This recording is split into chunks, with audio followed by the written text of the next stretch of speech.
திரு பரந்தாமன், ஒரு அரசு பள்ளி மாணவனுக்கு, சமூக ரீதியாக பொருளாதார ரீதியாக பின்தங்கிய மாணவர்களுக்கு மூன்றாவது மொழியை படிக்கணும்னு ஒரு ஆசை வரக்கூடாதா? அப்படி வந்தா அரசு என்ன கட்டமைப்பை வச்சிருக்கு அவங்களுக்கு சொல்லிக் கொடுப்பதற்கு?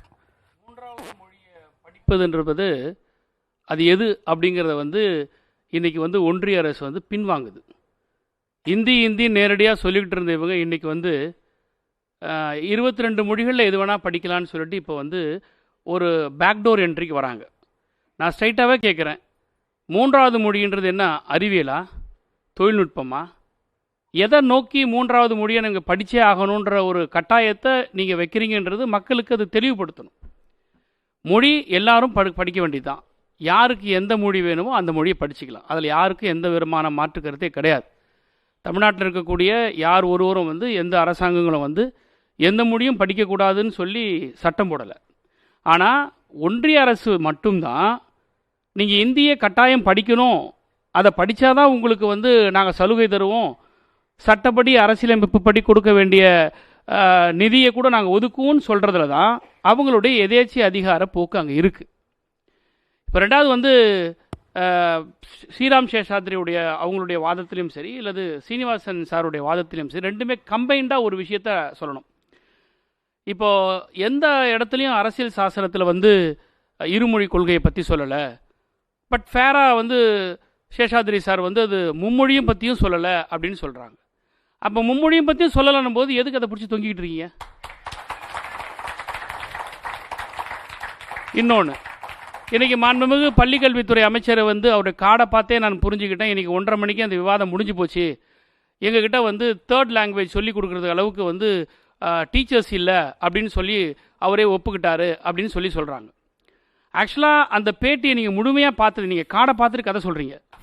ஆனால் முழுமையாக பார்த்துருந்தீங்கன்னா, நீங்கள் மூன்றாவது மொழி இந்தி இல்லைன்னு நீங்கள் சொல்கிறீங்க, 22 மொழிகளை எந்த மொழியெல்லாம் நீங்கள் படிச்சிங்கன்னு சொல்கிறீங்க. நீங்கள் அப்படி சொல்லக்கூடிய எல்லா மொழிகளுக்கும் இங்கே கட்டமைப்பு இருக்கான்றதான் மாண்புமிகு அமைச்சருடைய கேள்வியை தவிர, அதுக்காக எங்ககிட்ட இல்லை அதனால் நாங்கள் வைக்க முடியாது அப்படின்ற அளவுக்கு அவர் டிஸ்க்ளோஸ் பண்ணல. இன்னொன்று, நண்பர் ஸ்ரீனிவாசன் சார் தொடக்கத்தில் சொல்லும்போது என்ன சொன்னார்?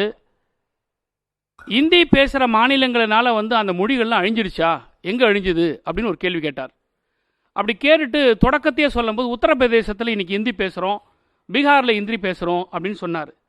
சார், உத்தரப்பிரதேசத்தினுடைய மொழி பிரஸ் பாஷா என்கிற மொழி உத்தரப்பிரதேசத்தில் பேசியிருந்துருக்கிறாங்க. கரிபோலிங்கிற மொழியை உத்தரப்பிரதேசத்தை பேசியிருந்துருக்கிறாங்க. அவதிங்கிற மொழியை உத்தரப்பிரதேசத்தை பேசியிருந்தாங்க. கன்னோஜி, போஜ்புரி, பந்தேலி, பகேலி இதெல்லாம் மொழி இப்போ எங்கே சார் இருக்குது? இன்றைக்கி உத்தரப்பிரதேசத்தில் இந்தி உக்காந்ததுனால இன்றைக்கி இந்த மொழிகள்லாம் அழிஞ்சு போயிருக்கு. பீகார் இன்றைக்கி கோர் இந்தி ஸ்டேட்டு நம்ம பேசுகிறோம். ஆனால் பீகாரில் போஜ்புரியும் மைதிலிங்கிற மொழி தான் பேசப்பட்டது. என்னால் ஒவ்வொரு மாநிலத்தில் என்னென்ன மொழின்னு சொல்ல முடியும். இந்தியாவில் இந்தி மொழி தாய்மொழியாக கொண்ட எந்த மாநிலமும் கிடையாது. கன்னியாகுமரியிலேருந்து காஷ்மீர் வரைக்கும் ஒவ்வொரு மாநிலத்துக்கும் ஒரு மொழி.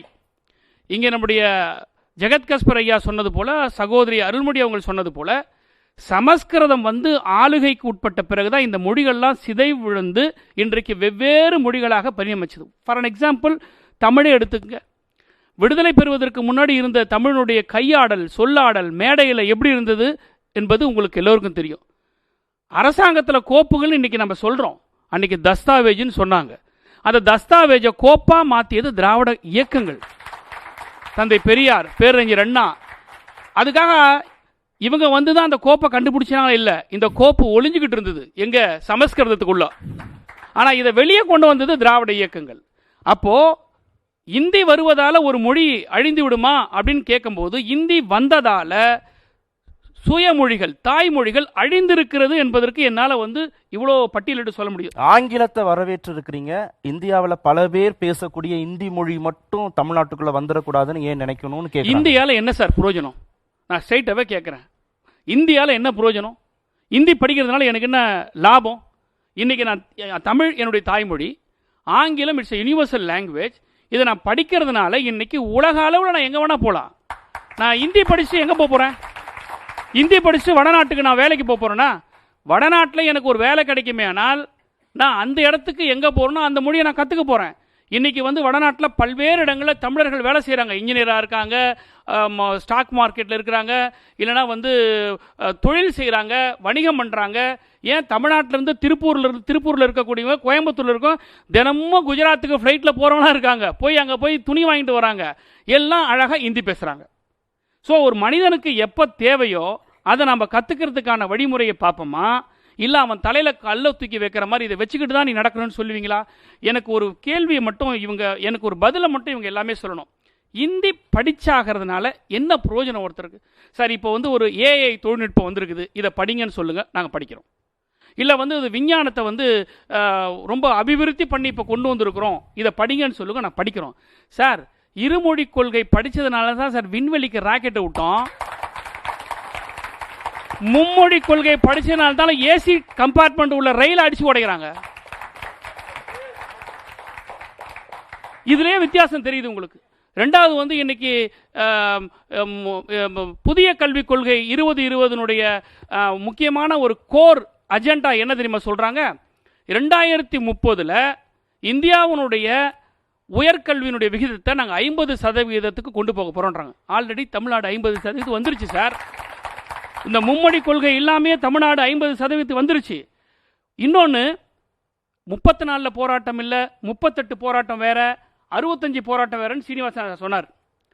34, 38 இந்த போராட்டங்கள்லாம் எதனால் வந்ததுன்னா, கட்டாயம் ஹிந்தி படித்தாதான் உங்களுக்கு வேலை, கட்டாயம் ஹிந்தி படிக்கணும், அதை விட தாண்டி சமஸ்கிருதம் படித்தாதான் மெடிக்கல் காலேஜ் அட்மிஷன்ற நிலைமை இருந்தது 34, 38லலாம்.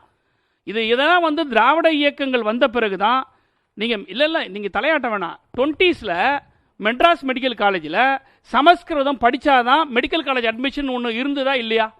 உங்களுக்கு தெரியலன்னா நாங்கள் எடுத்து சொல்கிறோம். திராவிடியன் மூவ்மெண்ட் ஜஸ்டிஸ் பார்ட்டி ஆட்சிக்கு வந்த பிறகு தான் சமஸ்கிருதம் என்று தேவையில்லைங்கிற வந்து நடைமுறைக்கு கொண்டு வந்தோம். இப்ப இந்த இம்போசிஷன் இல்ல இப்போ எந்த மொழியை வேண்டுமானாலும் மூன்றாவது மொழியாக படிக்கலாம் சார். சார் அரசியலமைப்பு சட்டத்தில் 22 அலுவல் மொழி கொடுத்துருக்காங்க சார். இந்த 22 அலுவல் மொழியை வளர்த்திருக்கிறாங்கன்றதுக்கான டேட்டா தரவு எங்க இருக்கு? ஒன்றிய அரசுகிட்ட. இப்போ இன்னைக்கு ஒவ்வொரு ஆண்டும் பட்ஜெட்ல நீங்க மொழி வளர்ப்பதற்காக நிதி ஒதுக்கீடு செய்றீங்களே, இந்திக்கு எவ்வளவு ஒதுக்கீடு செஞ்சிருக்கீங்க, சமஸ்கிருதத்துக்கு எவ்வளவு செஞ்சிருக்கீங்க, இந்த 22 அலுவல் மொழிகளுக்கு என்ன செஞ்சிருக்கீங்கன்றதை நீங்க எவ்வளவு சொல்லணும். இன்னொன்னு நிறைவா, இங்க தமிழ்நாட்டில் வந்து வெறும் தமிழ் மட்டும் தான் பேசுறாங்களா? கன்னடம் பேசுறாங்க, மலையாளம் பேசுறாங்க, தெலுங்கு பேசுறாங்கன்னு சொன்னாங்க. சார் இது திராவிட லேண்டு. விடுதலை பெறுவதற்கு முன்படி இருந்த போது ஒடிசா வரைக்கும் என்னுடைய நிலப்பரப்பு பறந்து விரிஞ்சிருந்தது.